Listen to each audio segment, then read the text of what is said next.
Center for Educational Media and the College of Education at Middle Tennessee State University are proud to offer professional development to K-12 educators in Tennessee through our online video library. These videos are aligned with standards set by the Tennessee Department of Education. For more professional development videos, check out our website at www.mtsu.edu/CEM.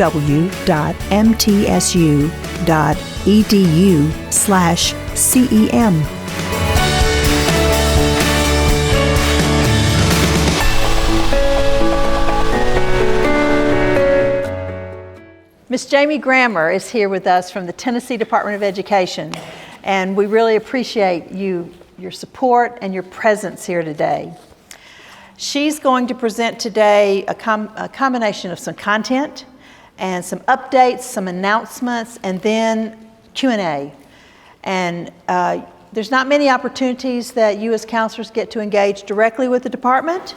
So please take advantage of that, be thinking of questions, and this is a great time for conversation. And likely, if you have the question, don't worry that, oh, should I ask this question? No, it's probably helpful to others in this room.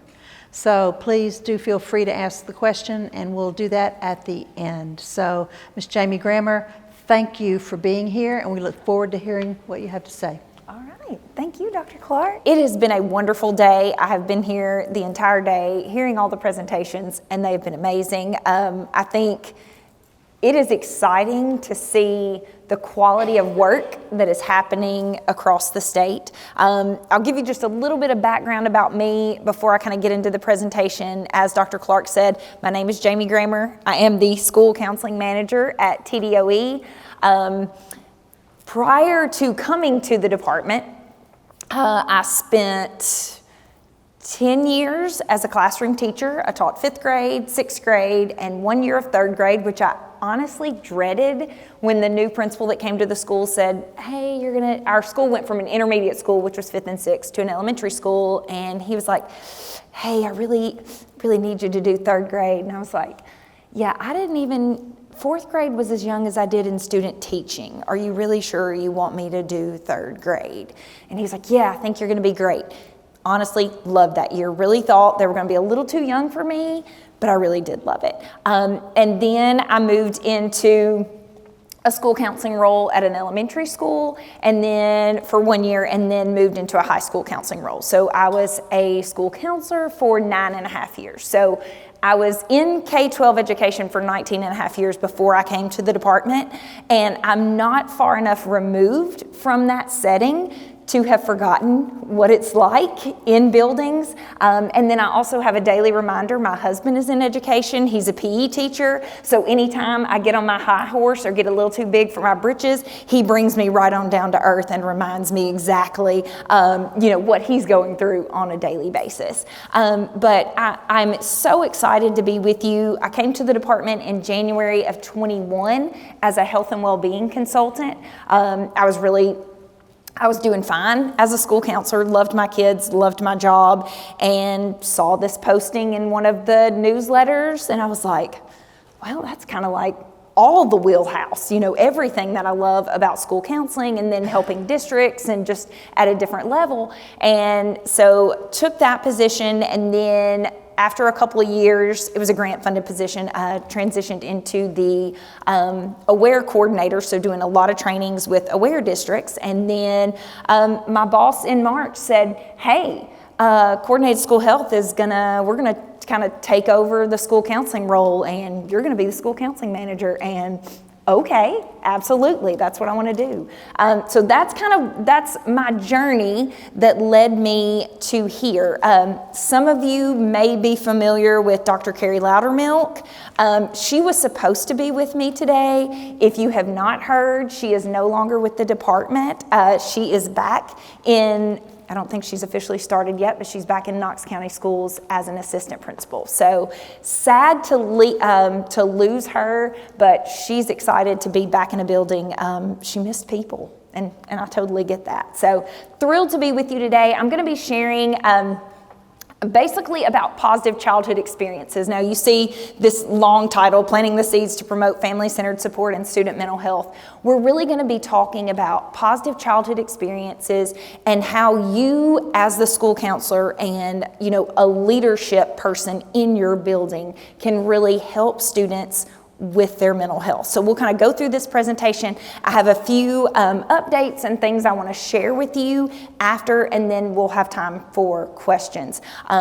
I will warn you that I may not know the answer to all of your questions, but I promise I will get the answers if I don't know them. So this positive childhood experiences, I think it's really great. Jasmine's presentation was amazing, and she talked about ACEs, and this flows really well into positive childhood experiences. If you've never seen a presentation from the department, we have to start. I've seen all your wonderful presentations with all your beautiful, Canva and Padlet and all the things. And at the department, we have a template, and everything goes on the template. So you won't see anything cutesy and fun on my slides, and I'm sorry about that. But we start everything out with our Best for All strategic plan. And really that says that students are going to get access to the best academics no matter where they live. That educators are going to be the most qualified, that we're going to do what we can to recruit and retain high quality educators. And then where my team sits is student readiness, and basically saying that it's not just about academics, it's about the entire student and where are they going to go? How do we make them productive members of society? So like I told you, I'm on the coordinated school health team. And if you're not familiar with coordinated school health, you need to get familiar with coordinated school health. You need the coordinated school health coordinator. They have money and they can probably buy you Legos. I'm just saying. They do have money for things to support the things that you want to do in your counseling programs. So if you were just pumped about that Lego presentation and you're like, okay, I got to find a way to get some funds for some Legos, then talk to your coordinated school health coordinator and see if they've got a little money in their budget to get you some Legos, because that's definitely the way to go.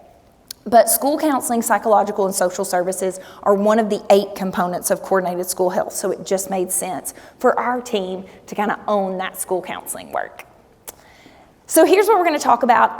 We're going to talk about positive childhood experiences, and really how do those positive childhood experiences counteract the effects of ACEs. And that's why I said it's really perfect that Jasmine's presentation was about ACEs and what it does to your brain, because we're going to talk about what positive childhood experiences can do. We're going to talk about strategies that you can use in your buildings to help promote and increase those positive childhood experiences. All right, so what are PCEs? I'm going to throw 7 of them up here, and I'm going to let you read those.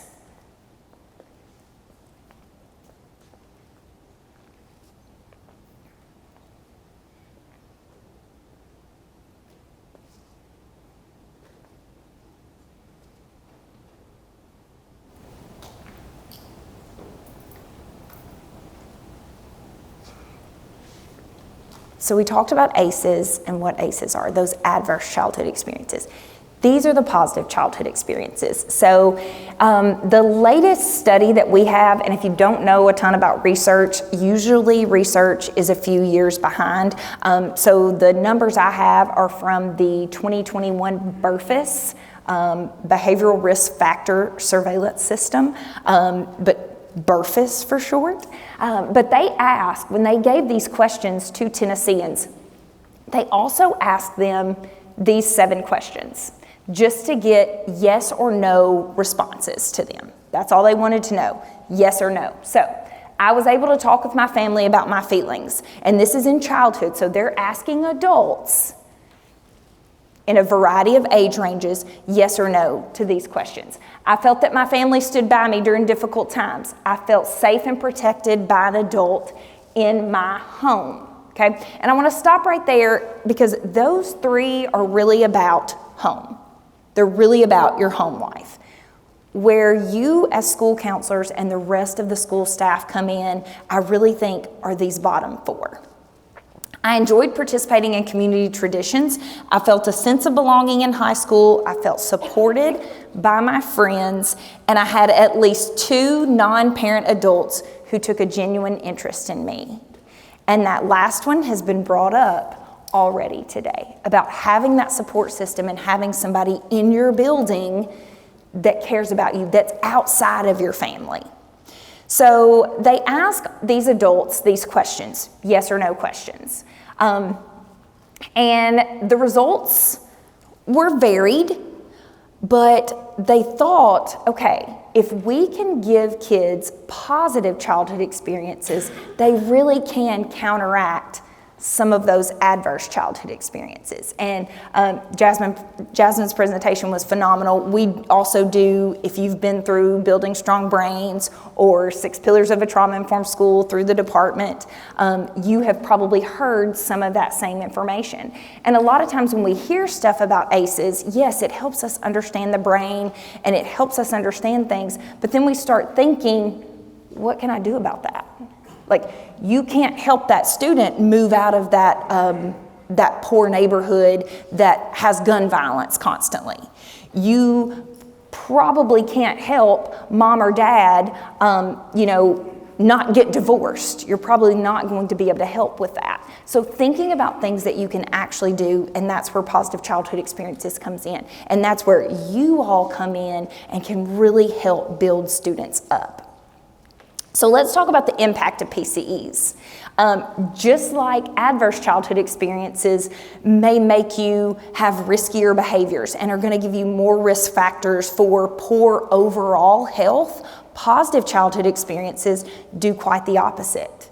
The more positive childhood experiences you have, the better your overall health is going to be. And that's not just your physical health, but that's your mental health as well. You're not going to be missing as many work days just because you don't feel like getting out of bed, because you've had these positive childhood experiences that really helped buffer any ACEs that you've had. And some people say, well, what if a kid doesn't have any ACEs? This still applies to them as well. Like, we want all of our students to have those positive childhood experiences. And the goal truly is to raise humans that are going to continue to build up our communities. So that's what positive childhood experiences really do. And I say positive childhood experiences, or PCEs. You may also hear people use the term PACEs. And that's just because it correlates ACEs and PACEs. So if you hear people talking about PACEs, that's exactly what they're talking about. They're talking about PCEs, or positive childhood experiences. So this is the information from Tennessee. So you can see it's from the 2021 BRFIS. And I did try to get the information on how many people they actually surveyed. These questions were supplemental questions, so they didn't have to be answered. So the folks that gave the survey don't really have that information. They said they couldn't tell me exactly how many people answered yes or no. But percentage-wise, this is what we had. I think the last point on this slide is really important.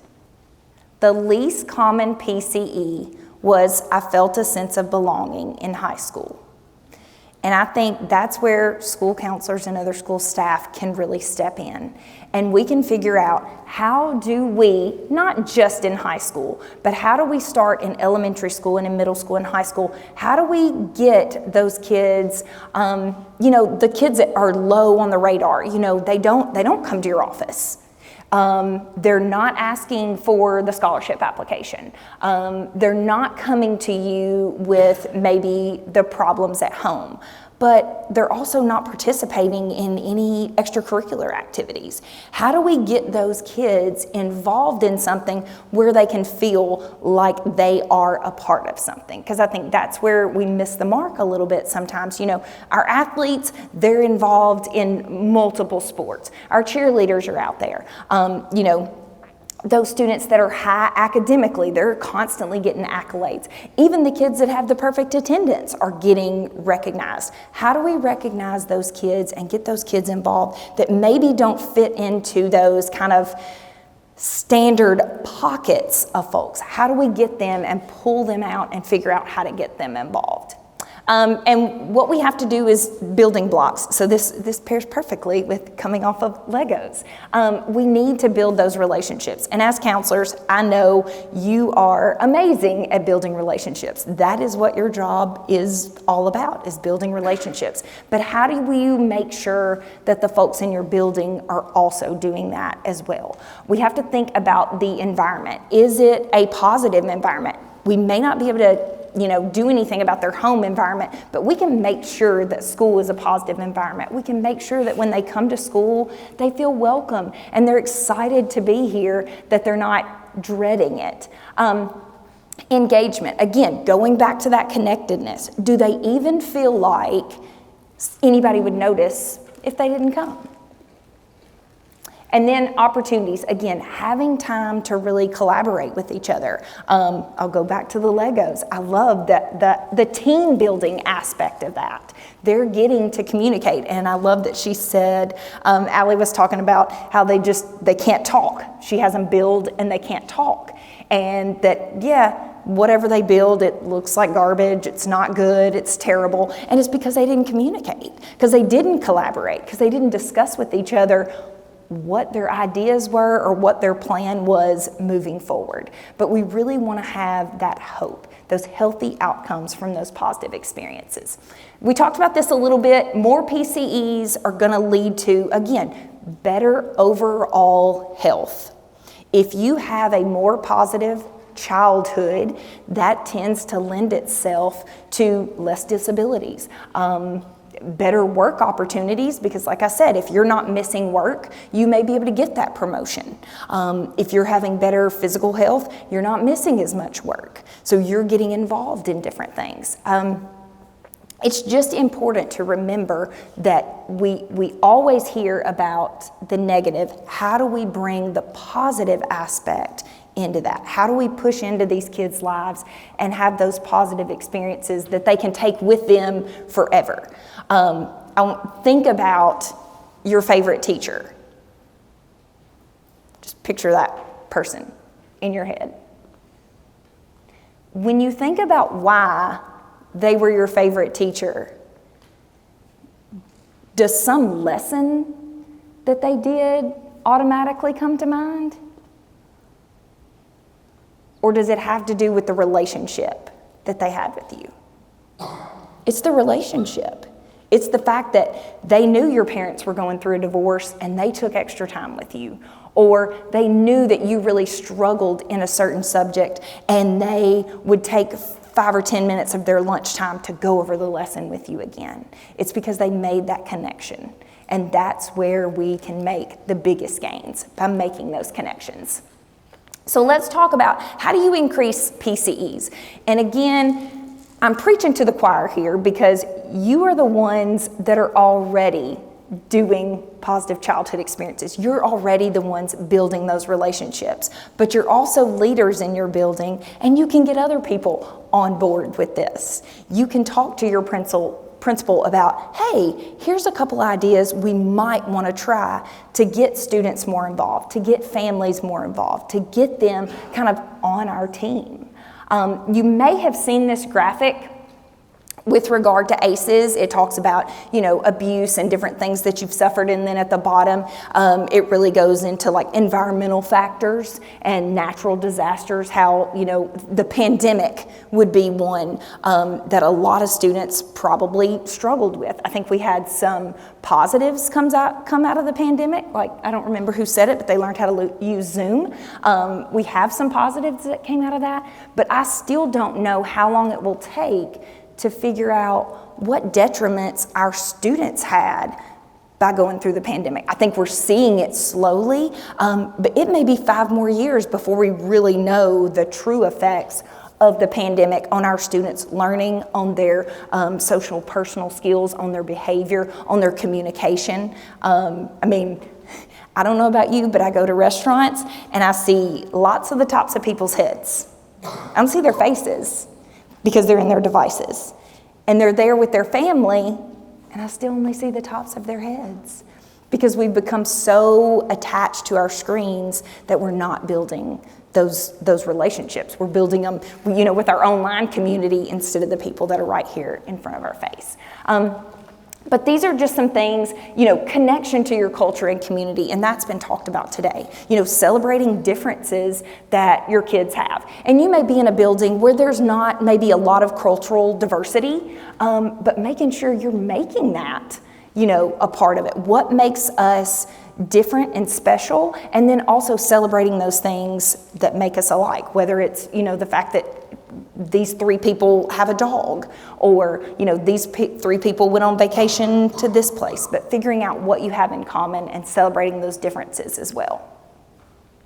This is another graphic that just kind of shows you how having those positive experiences really can outweigh whatever's negative and can build up that resilience. And I think the lady in the back had said earlier when we were talking about ACEs that, she and her brother, they were raised in the same household.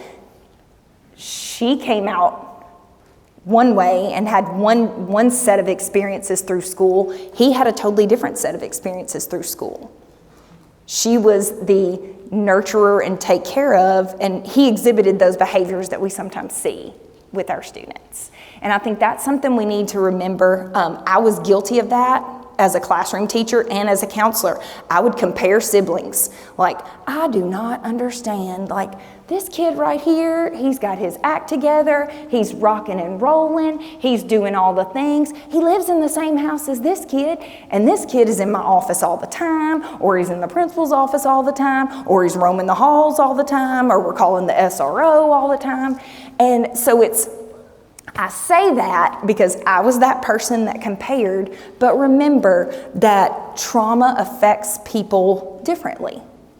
So some of us may have internalized trauma. Some of us may have trauma that we will not know about. It may be 20 years before we actually realize. Or some of you may have been listening to that presentation this morning and gone, oh my goodness, that's me.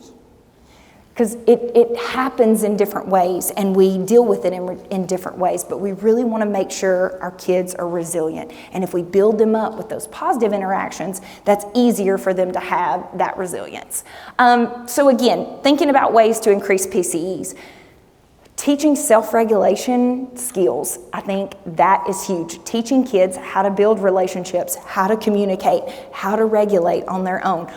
People have brought up mindfulness and breathing exercises all day. I love that. Starting your day with that. I will say the department does a really good job. We have wellness councils in kind of each of our divisions, and every Thursday, I work remotely, so I'm not in the office with other people, but every Thursday, virtually at 11:15, we have meditation every Thursday. And it's a calendar invite, and so it gives me, I know at least once a week, as long as I don't have anything else going on during that time, I'm going to log into that Teams meeting, and for 15 minutes, we're just going to sit quietly, go through a video. And there's probably 50, 60 people generally on that call, but it's something I look forward to, because if I don't make the time, I won't do it. I don't do it every day. I do it on Thursdays at 11:15. Because it's in my calendar and it's something that, clicks with me. I need to do that. So doing that first thing in the morning or having that time every day. There are schools that will do, a meditation for the school-wide, and I love that. Thinking about mentorships, getting people in your building that your kids can model their lives after. I think somebody mentioned, every kid wants to be in the NBA, or they want to be, in the NFL or whatever. Getting people in your building to show them that it's not just athletes and musicians that are rich and successful. Like, no, I promise you, you can go into a career in banking and your house can be almost as big as, maybe not LeBron's house, but you can have a really nice home. But getting people from your community to come in and show them jobs that they may never have known existed, opening up a world for them. Thinking about extracurricular activities that are not sports. And I'll use my husband as an example as well. He is a jock. He played high school baseball, went to college on a full baseball scholarship, played 1 year in the minor leagues. He didn't like baseball. He didn't like it. He started playing in 8th grade because all his friends were playing, and he didn't have anybody to hang out with in the summer, and he was like, okay, so I guess I'll do this baseball thing. But he was really good at it. But that wasn't his passion. His passion was chess. And he's probably more proud of going to Salt Lake City in 8th grade and being a national chess champion than he is of being drafted to play professional baseball. Because chess is what he was interested in. Chess is what worked his mind and made him happy. Baseball was something he tried, he was good at it, and it was kind of like, well, I guess I'll keep playing because they say I'm pretty good. I told you he's a PE teacher. Once a week, he has chess club after school. He works at a school that's 4th through, well, they're actually losing 4th this year, so they'll be 5th through 8th this coming school year, but he has a chess club. Doesn't get paid for it. It's not, they don't compete. He says they're not ready to compete yet. But he pours that into the kids because that's something he's passionate about. And he's like, Jamie, these kids are not playing chess at home. I mean, how many of you are playing chess at home? I mean, honestly, they're not. They're playing video games. When you ask them what's their favorite game, they don't say Monopoly. They don't say Trouble, Sorry, Connect 4. Like, no, they don't say those games. It's usually a video game. But that's one of the ways he gives back to the kids, is sharing something that he's very passionate about. He's tried to teach me. I'm not a good student, so it's better that he sticks with the kids. But having something like that, where a kid that may not shine in some of the other extracurriculars that you have, they might really dominate in chess. Like, their brain may work in such a way that chess is really successful for them. Thinking about public and private partnerships, figuring out ways that you can connect with people in the community that want to give to you. I'm on a board at our local nonprofit, and if I'm in a room full of folks that have charitable dollars to give, I always make sure and bring it up. Well, you know who could really benefit? Have you checked out our building? And I'll say things like that. Don't be afraid to ask, because all they can do is say no, or we don't have any money. If you really want those Legos, somebody probably in your community is probably willing to buy them for you. Honestly, they may just want to put up a banner or something in your school that says they're a sponsor. But figure out a way, and don't be afraid to ask and be told no. Never. I was never afraid to ask. You can just tell me no, it's fine. Having access to early childhood programs, I think that is very, very important. If the kids can get in school as early as possible with quality education, and it gets parents accustomed to the educational system. It's hard, and I was talking about this with some of my colleagues during lunch. It's hard if you don't know how to navigate the educational system. Sometimes even somebody in education has a difficult time figuring out the systems. So can you imagine somebody who doesn't have access to that, figuring that out? Thinking about whole person wellness. We talk about physical health all the time. All the time. We are finally, I think, moving toward more conversations about mental health and taking care of yourself. And you may be tired of hearing self-care. I know people are like, oh my God, stop talking about self-care. But it really is important. Your overall well-being is not just your physical health. We've got to take care of mental health as well. So focusing on that whole person. And I am a huge advocate, and I know my colleague Heather, who's over physical education and physical activity at the department, she would be thrilled if you would push for recess in your buildings. No matter what grade, band that you work with, if you would push for recess in your buildings, or at least if you will push your principal to allow your class to have recess, because it is amazing and kids need that. And then, of course, improving economic support for families. And somebody said earlier, brought up family resource centers. Those can be a great resource. They can provide economic support. They can provide systems support, how to navigate certain things. If you've got a family that may be struggling with employment, a lot of times those places can help those families and get them connected to folks. They may not be able to get them a job, but they can get them connected to somebody that can help them start a resume. They can get connected with somebody that will help them fill out online applications where they'll get noticed, but having those things in place as well. I'm going to read this to you and try not to cry. This was actually, I've done this presentation with my colleague who is over Family Resource Centers at the department, Taylor Rayfield, and you may have heard that name before.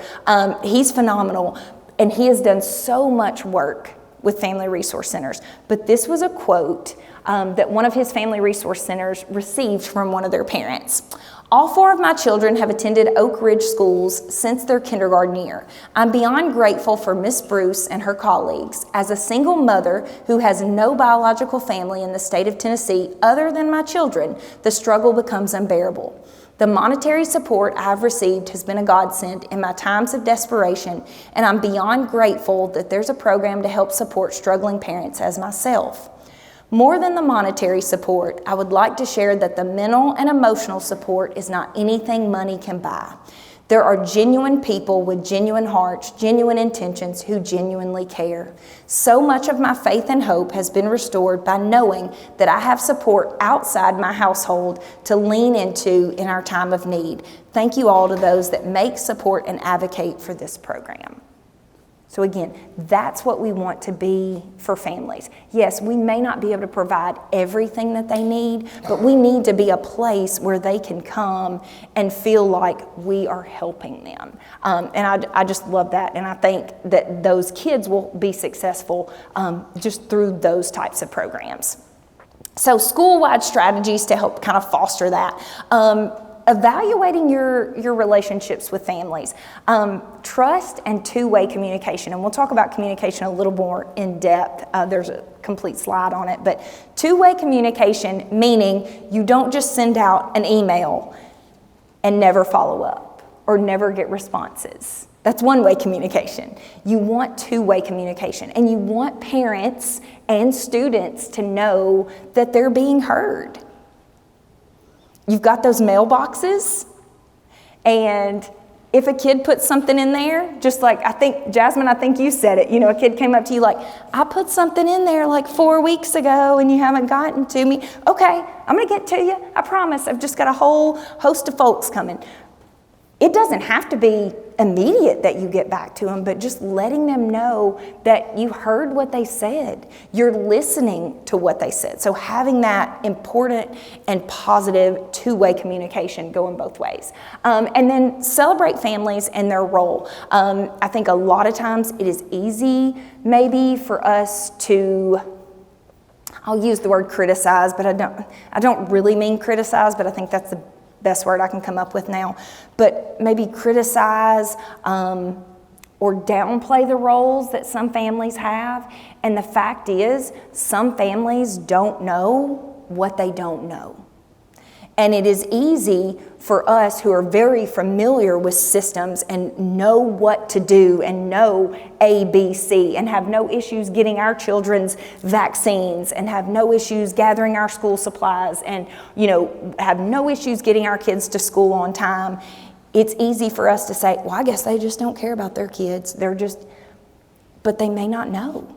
They truly may not know. I had a story from a teacher. I was doing a training, and she was talking about how this mom was just the worst. Like, the school dreaded, they knew her car. When she pulled into the parking lot, everybody got that, oh no, they dreaded it.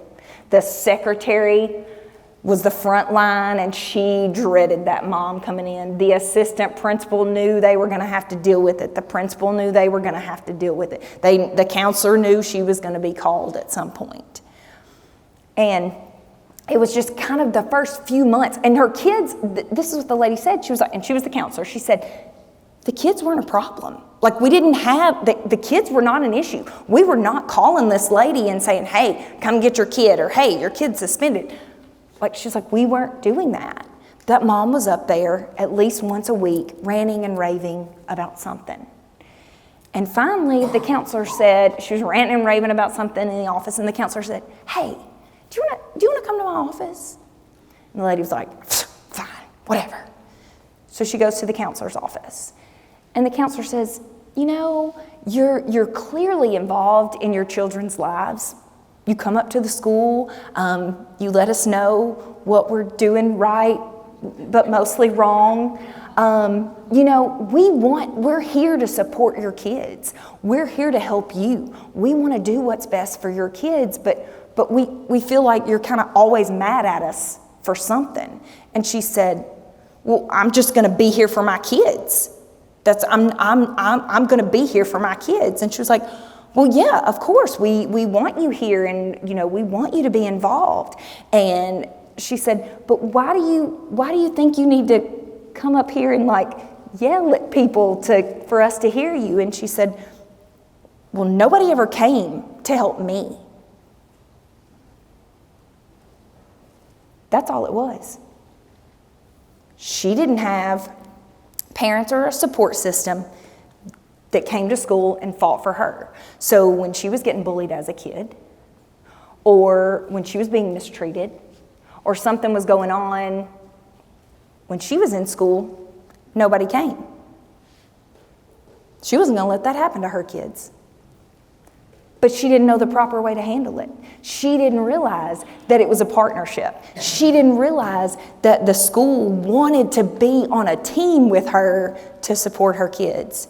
And she said, Jamie, when I finally sat down and had a conversation with her and truly just asked her, she said that's all it took. She became a different person. She still came up to the school, but she came up to cut out the laminating that was done. She came to do cafeteria duty. She came to read to the classes. Like, she wanted to make sure that everybody in that building knew she was there to support her kids. But the only way she knew how to do that was by being ugly and getting aggressive and yelling and making sure that they knew if they mistreated her kids, they knew what they were getting into. But once she finally realized, oh, okay, these people are not out to get my kids. They want me here. They just want me to be pleasant when I come into the building. She said it was a completely different world. And I think that's something we have to remember. I go back to my time in the classroom and my time as a counselor and, you know, slap my hand a couple of times because of thoughts I had about maybe what a parent was experiencing or maybe the way they were behaving that I didn't quite understand. And I didn't take the time to ask them to kind of navigate and figure that out.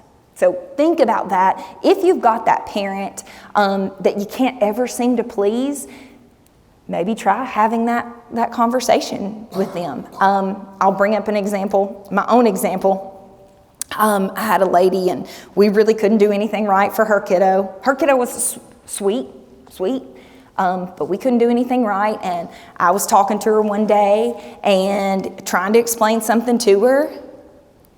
Click. I called her back. I said, we must have gotten disconnected. She said, no, I hung up on you. I was like, oh, I'm sorry. Well, now that I've got you back on the phone, and I continued to talk to her. She was not going to win with hanging up on me. And I wasn't going to call back and yell at her for hanging up on me. I wanted her to know I wasn't giving up on her. I wasn't giving up on her kid, and I wasn't giving up on her, making her understand that we were all on the same page. But sometimes that's what it takes. A little tough love on both sides. Thinking about families, we talked about having that two-way communication and making sure it is meaningful. If you ask for suggestions for something, Make sure that parents know what the outcome was.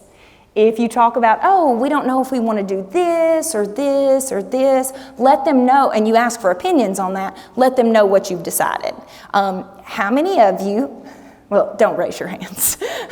It's rhetorical. How many of you have filled out surveys and you've listed the, let's don't say problems, maybe issues that you think need to be addressed on the survey, and the survey results are never brought up again, and you don't know where in La La Land they might be, but they're somewhere, but you took the time to fill it out. It's frustrating, so don't do that with your parents. If you're going to ask them about something, make sure that they know, even if you don't go with their suggestion, okay, make sure they know that a decision was reached. Again, use those feedback surveys. Use multiple modes of communication.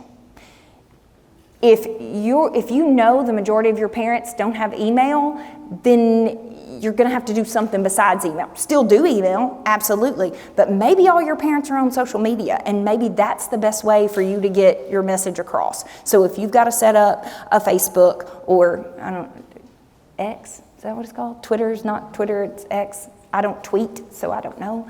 But if you've got to set up some sort of social media presence, do that.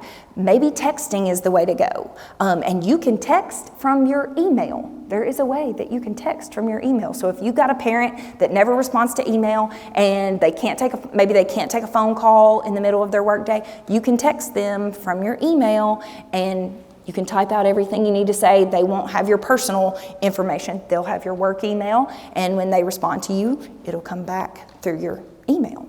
But it's a nice way to figure out how parents want to be communicated with. And that's a good thing to ask at the beginning of the year.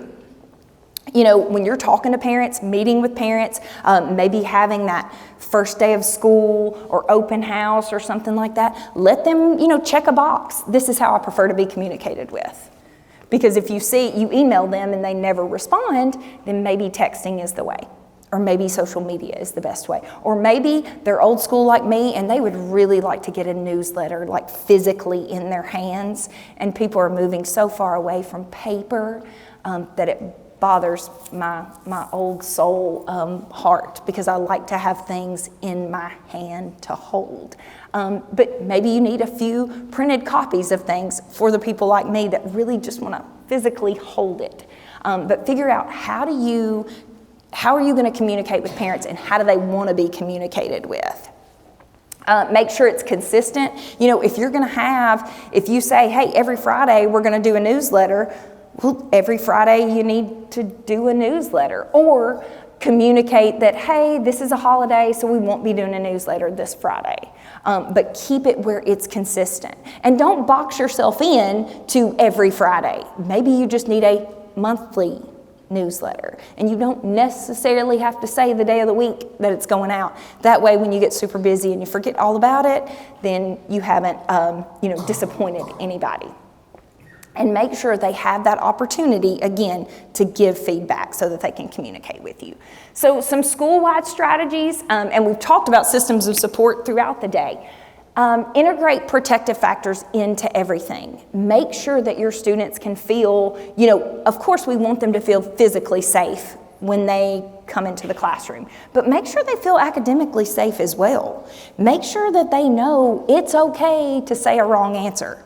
It's okay to not make the best grade, but we want you to feel completely safe. And you want them to feel emotionally safe as well, making sure that they're not going to be belittled by their classmates or other folks in the building. Professional development opportunities. I'm hoping to get more professional development opportunities for counselors. I think it is fabulous that MTSU is doing so much for school counselors, because I don't know if your district is like most districts across the state, but they don't really have anything scheduled for you for these in-service days that are coming up. But you can go to this literacy training over here, or you could just do your bloodborne pathogens video. But yeah, that's all we got. Oh, we got new math textbooks. You could go to that if you wanted to.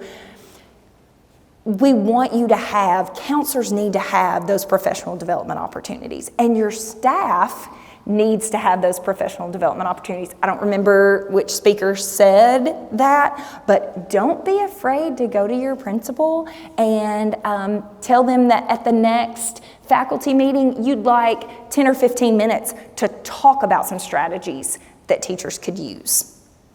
I love that Sarah was talking about she makes videos for the, so they'll know how to use a calming corner and things like that. You can do those. Send those out. But don't be afraid to get up in front of your staff and tell them some things that can really help them out, because you are the professional and expert in the building, on the building relationships for sure. Connecting families with appropriate resources, talking about kinship care. We have a lot of grandparents and great-grandparents that are taking care of kiddos. Holy bajoli. We have got to make sure they understand the systems that are in place. Because I'm thinking about, I'm a little bit older mom, I have an 11-year-old. I'm a little bit older. I can't imagine my mom navigating the education system for my 11-year-old.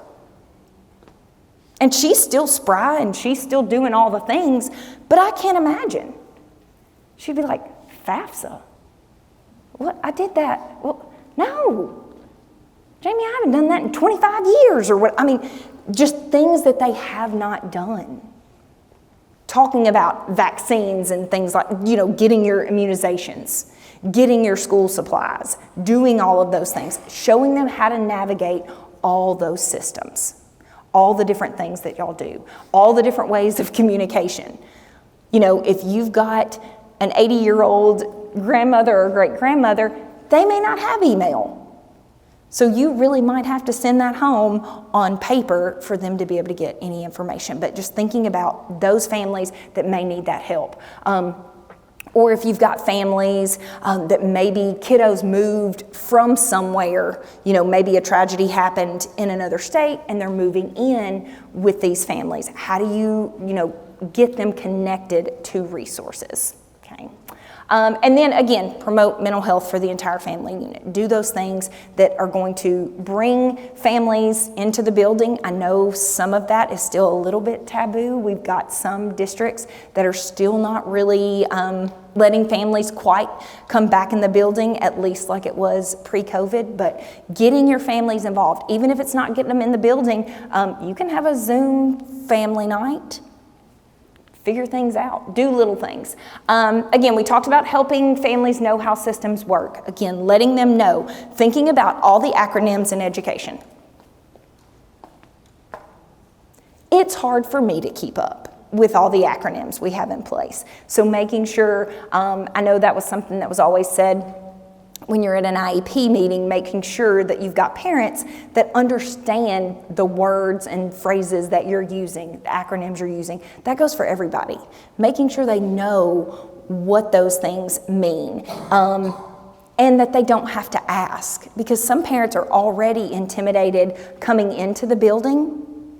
And if they come into the building and then you're also talking over their head or talking kind of out of their depth, then that can really bring it so people want to kind of step back and say, oh, I don't, that doesn't make me feel good. Because nobody likes to go into a space where they feel like they don't know as much as maybe somebody else. And if you're already in that space, you don't want somebody kind of talking down or talking over you. And then have families feel empowered. One of the things my colleague Taylor suggested is having like Family Resource Friday or whatever. Having a little time where you can share tips and tricks and things that families can use, where they can start really doing things on their own. Encouraging family voice, having that parent and family engagement policy, having a group of parents and family members, because it doesn't always have to be parents, but family members that help with policies that you implement in your building. And let them have some say in what they want to see and the things they want to see. I know our local director of schools, he has a student superintendent council, or the superintendent's student council. I'm not exactly sure of the phrasing, but he has high school students that are involved on his council. So he's not just getting input from the teachers and the parents, he's getting input from the kids that are actually in the building every single day, and they know what's going on, and they'll tell what's going on. But getting kids involved, having student counselors or student ambassadors, giving them that responsibility where they can also feel connected to the things that you're doing. Again, encouraging that leadership, whether you're bringing parents in to be involved with the PTO or the PTA or some sort of advisory council, getting them involved in decision making. Here's some ways you can do it in the classroom. This could be in your lessons that you do, or this is something you could share with your teachers. So a celebration bucket. Letting students drop notes in, I know we talked about earlier having, the teacher caught you doing something good. Let the students do it too. So-and-so was a really good friend to me. I didn't have anybody to play with at recess, and they saw me sitting alone, and they came over and they asked me to play. And celebrate that. Because that kid may only get celebrated for something like that. They may not ever get the honor roll. They may not ever get perfect attendance. They may not ever get good behavior, but guess what? They were kind in that moment, and we need to celebrate those kind of things. Student mentors, again, as student ambassadors or student council, having them have leadership roles, and not necessarily just your top tier or your kids that you normally think about in leadership positions. Think about those folks that maybe they're not using their leadership skills in the most positive way. Bring those in. They may be leading people down the wrong path. Rein those in, and let's try to get them in a more positive aspect so they can really hone those leadership skills, but not get in trouble and get others in trouble in the process. Catch students doing something good and acknowledge it, whether that's in front of the class, whether that's on the announcements, over the loudspeaker, but getting them so that they can see that the good things they're doing are being noticed. Thumbs up, thumbs down. This is a good one. Some of you may already be doing this with your kiddos. It is an easy way to check in with your kids in the morning. It's an easy way for classroom teachers to check in when they're greeting students at the door. They can have the kids do the thumbs up, thumbs side, thumbs down, and that's just another way for a teacher to kind of flag out, okay, so-and-so is normally a thumbs up, and today we got a thumbs down, so I know for sure I need to check in with that kiddo. Or you've got that kid that's always a thumbs down, and that one day you get them a thumbs up, you want to check in with them too. Let's see what positive thing happened, what makes you a thumbs up today, so maybe we can replicate that and get you more thumbs up. So here's some at-home strategies, and these are the things that we need to be pushing out to parents, because again, I said, they don't know what they don't know. Establishing a routine. Talk about how you have a routine in your classroom and in your setting. Let them know that's important at home as well. Again, they may not realize that.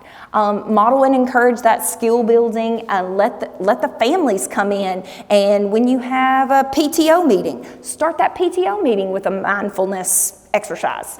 Hey, we just want to show you every morning we start our day with a mindfulness exercise. So since we're all here, we're going to start with a mindfulness exercise. Or when you have the choir performance or the band performance or the little Christmas play or whatever you have, show them and model what you're doing in the classroom. Now, they may think it's weird, and they may be like, what are we doing? But then that opens the door for them to have conversations with their kiddos about, why did we do that deep breathing? That was kind of weird. And the kid can be like, no, we do that every day. It's totally normal. Every day in class, we do that. Have them ask their children. There are several different questions you can ask, but have them talk to their kids about, what did you learn at school today? Who's somebody that you have a connection with at school? Who would you go to at school to get help if you needed to? Who's your closest ally? Those types of things. This one is a big one. Focus on your child's strengths. So maybe remind parents when you make that phone call, hey, these are the things that are going really, really well, but here's some things we need to work on. And remind parents to lead with those positive things first. That's why we want to make those positive phone calls home at the beginning of the year. So after that first day, when we have to call them on day 3 and say, so we're having a little bit of trouble. Well, you've already called them on day 1 and introduced yourselves and started building that positive relationship. And then you call them on day 4 and day 5 and 6, and it keeps going. But build that positive relationship up front. And again, encourage them to have their child participate in those extracurricular activities, because that's really, really important, okay?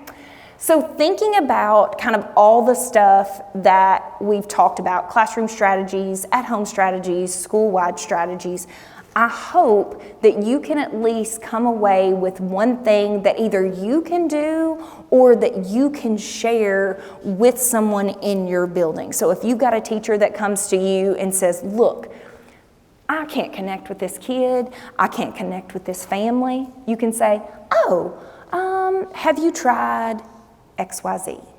And one last thing before we get into questions. One thing I would highly recommend, and I had she was a former colleague of mine when I was in the district, and she's now a principal. She built relationships with her families, not by making a phone call. She did finish the lyric with her families, okay? She used the car rider time. Do any of you have long car rider lines and your people line up like it's Black Friday and they're getting a $12 TV and they're just picking up their kiddo from school? Yes. And they'll get there and sit there for an hour? She was using that time to connect with her parents. Now, she's super outgoing, super bubbly, she's amazing, and the school's lucky to have her. But she would take like songs that everybody knows, not necessarily today's hits, but she would take a song everybody knows, and she would just start walking down that line of car riders. And you know what? They might roll their window up. They might, but they weren't getting out of line because they sure weren't going to the back. So they couldn't avoid her too long. And she would play a little music on her phone, and she'd say, okay, finish the lyric. So she'd sing a little bit, and then she'd put her phone like to them as a microphone. And she said at first, parents were like, what is wrong with this lady? What is she doing? And then after about 2 or 3 days, they started getting into it. She said they'd be flagging her down. Hey, I'll do it. But that's how she built relationships with her parents. It was simple, it was easy, it cost $0. And she said, Jamie, I didn't do it every day.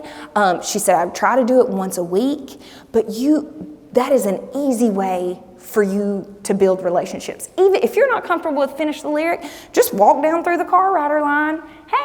Hey, I'm the school counselor. I don't know if you've met me. I'm so-and-so. Yeah. Contact me anytime. Just get your face out there. You could do that also. Another little idea, and I don't know anybody that's done this, but I read about it and I thought it was a great idea. Again, using that car rider line because you have a captive audience. Bring in a few camping chairs and have a little chat with the counselor right out on the lawn. Now, some of your districts, they might say, no, we don't let the parents get out of the car. Okay, so maybe you don't do that. You could just have them roll down their windows. It could be like an old school drive-in. Just roll down your windows and, you get out there and kind of talk to all the parents. But just being and having that engagement, it doesn't have to be shaking hands and kissing babies. It really can be just this informal, hey, this is who I am. Or if you're really outgoing and silly and you want to have them finish the lyric, they're going to remember you. And she would say, Jamie, I wasn't sure how it was going to go. She said, but when I had to make a phone call about a problem, and I said, this is Principal Davis, they'd be like, oh, you're that principal lady that sings. And that opened the door. Now, they might still not have a pleasant conversation, but it opened the door, and that's the first connection she had with them. So I hope you've pulled out something that you can, like I said, either implement yourself or share with one of your colleagues to just really help foster those relationships so that you can continue to strengthen the mental health and just overall wellness of your kiddos. Okay, all right. And that's it for me. Do you want me to share a couple of updates and then go with questions? Okay, just a few things. They're not huge and earth-shattering updates, but I do want you to have this kind of on your radar. The Coordinated School Health Institute, we do not have dates finalized. It will either be in February or March, but put that on your radar. Before last year, all we had were coordinators and like assistant coordinators come. Last year, we opened it up to 5 or 6 people in the district. It is free. Now, of course, your hotel and food and all that stuff would not be free. We do feed you lunch every day. But it is a free conference. If you are interested in presenting, those of you that presented today already have your contact information, but if anybody else is interested in presenting at that institute, like I said before, we have 8 components of coordinated school health, so there is a track for every one of those 8 components. So it would be wonderful for any school counselors to attend because you'll have your very own track. And you can also go to some family engagement and family involvement. You could hit up physical activity and physical education if you wanted to. You can go to any of them, but you would have your own track. So if you're interested in that, in presenting, let me know, and then information will go out about it. So like I said, connect to your coordinated school health. If you're not friends with them, when you get back, I want that to be priority number 1 when school starts back. Befriend them, okay? Befriend them. They will be your go-to person. We will have in-person school counseling collaboratives. This past year, I think Carrie had one scheduled and it ended up just being for advisory council or district leadership. We will open those up. They will be open to anybody that wants to attend. I think we're gonna cap it around 75 folks. We might only have 12, or we might have 150 that want to register, but we're gonna do them in each of the core regions. So there will be one hopefully geographically close to you. You will not have to attend the one in your core region because like I said, you may be right on the edge of one of the regions and one place may be closer. Right now, I only have one confirmed, and that is October 29th at Lipscomb and that's for Mid-Cumberland. Okay, so if you're in Mid-Cumberland, that would be yours on October 29th. The others will be around those dates, and I'll publish those as soon as we finalize all of those. School Counselor Newsletter. Right now, you can subscribe to the CCTE newsletter for updates. You can also subscribe to the Coordinated School Health newsletter for updates.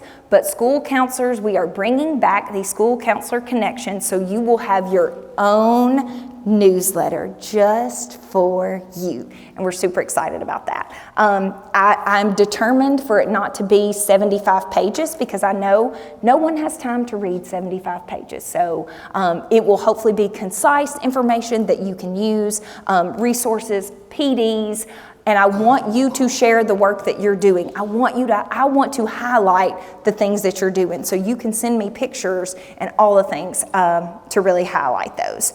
But you can subscribe to Coordinated School Health and CCTE. When the School Counselor newsletter form goes live, it will be on the TDOE School Counseling webpage. It will also go out in the CUFD. That is the commissioner's update for directors. So that means your director of schools and possibly some of your higher ups in your district office get that newsletter. So tell them to be on the lookout for that as well. But it will be on the school counseling website. Those updates take time. We are working, my division is working on conflict resolution. There was a new law that was passed, so we are working on some things regarding conflict resolution, and we are also working on social personal competencies that really are going to help, I think, strengthen your counseling program. So those are coming. And I think that's it for like specific updates that I can talk about. Okay? All right, so questions, if you'll raise your hand, they'll bring a mic to you. Questions, comments? And yes, I have paper and pen so I can write down things. I was writing down notes and I missed the name of the professional development opportunity that's at Lipscomb on October 29th. What is that? It is going to be the in-person school counseling collaborative. So what it'll be, there will be one in each core region in the fall and in the spring. There'll be 9 to 12 in your whatever time zone, like local time zone, 9 to 12. And it will be an opportunity for you to collaborate with your colleagues that are in your region, and then we'll also do professional development as well. I want to get those dates out to you as soon as possible because I want you to be able to tell your principals, hey, I need to be out of the building on this day. And we're doing it 9 to 12 because I was hopefully you won't be more than an hour away from wherever it's held, and that would make it so you don't have such an early start to your day, so you'd be able to get there at 9, leave at 12, and then hopefully get back home to beat any kind of traffic. So that's the plan. But October 29th is the only date that is in stone right now. Anybody else? Now's your chance. Oh, we have somebody over here too.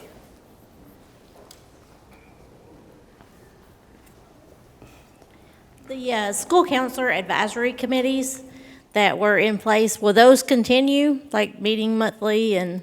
Yes, and we do have room for a few more folks. I've had a couple people reach out to me just personally that they wanted to be part of the advisory council. That also has to go through our communications process, so that would be in the CUFD as well when it comes out. And it's a little bit of wonky is the best word I know how to use. It's a little bit wonky with Carrie leaving the department because there were some things that she was working on versus things that I was working on. So we'll figure it out and we'll navigate it. It might be a little bumpy, but we'll for sure get it done. Yes. So I know that an update in the standards was in the works. Yes. Do we have an idea? It is in the works. Okay. Yes. Thank you. I believe first reading is in August. So they'll take it before state board in August. Nothing happens on our timetable, I can tell you that. I didn't realize that until I came to state government. Questions, comments? Yeah, I have a question about like how do you promote like family academy events? Like we have some coming up, but we have low attendance in the past. So how do you promote, especially towards like immigrant parents? I think, well, honestly, if you can have somebody that can translate, I think that's huge. And asking for volunteers that will help translate is a big deal because I know there have been parents that it's just, if there's a language barrier, they'd rather just sit back and not be involved instead of coming. So I think that's huge. And I always say food is always a draw. Like if you can feed people, they're more likely to come. I mean, how many of you signed up today because you were like, oh, lunch provided? Count me in, you know. Maybe not, but you know, just I think having a translator is huge. And then if you can get, you know, all your newsletters and things like that translated, and I know certain districts are going to have various languages. A lot of you probably only have a few different languages, but I can't remember. Somebody told me Metro Nashville's number on how many different languages they had, and like my eyes popped out of my head. It was a ton, a lot of work. May I add to that, please? Yeah. Another strategy for encouraging immigrant parents to come, early in the year, if you can identify within that local immigrant group, who are some of the leaders in those groups, and pull them into the school function. It might be a mom that everyone knows, she talks to everyone, and ask her, can you be a liaison for us? Be a voice for us. Let us, work in that capacity. Sometimes there are people actually hired by the district in a role like that, but other times it happens informally within community groups. So that's another thing. Yeah, that's a great idea. In Rutherford County, it's 90 plus languages, home languages, and there is a growth in the presence of immigrant communities in Tennessee. It is exponentially growing because Tennessee is a great place to live. Mm-hmm. Absolutely.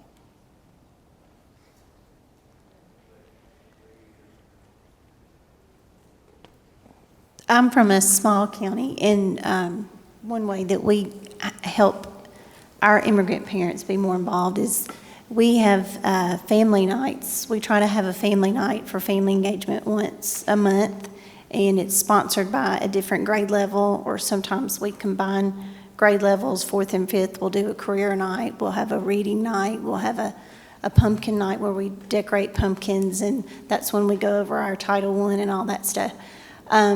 And we went from a school that had no participation and no PTO to we have tons of families there every night. But to get to our immigrant parents, our ESL department will have their own private family night right before the big family night, so they feel more comfortable coming in and talking. And we have 2 translators, and then we have 3 or 4 ESL teachers, and so they all meet, and sometimes they have food and snacks, and they bring the kids, and they are more likely to come because it's a smaller setting. They're comfortable with those people, and then they attend the bigger one because they're there and they want their kids to enjoy whatever we're doing that night. I love that. That's an excellent idea.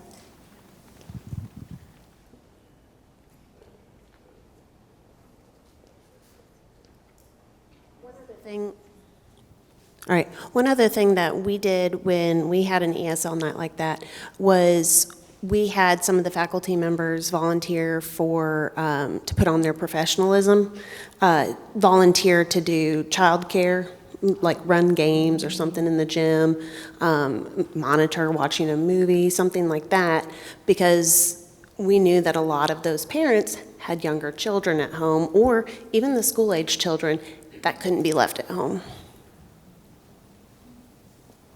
Yeah, childcare tends to be an issue for a lot of things. Getting rid of any barriers that you can possibly get rid of is always key. Anything you can help with.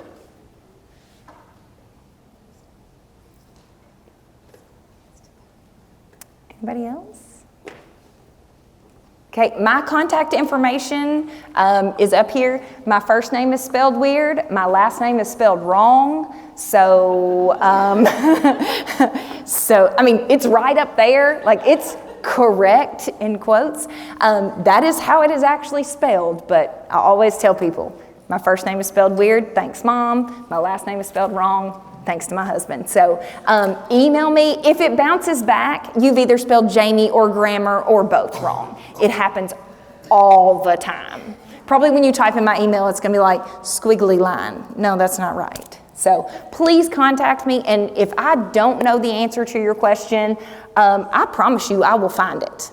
I will. And it was great being here with y'all today. Thank you. Jamie Grammer, thank you. Jamie, many thanks for being here, being your presence and the voice of the department.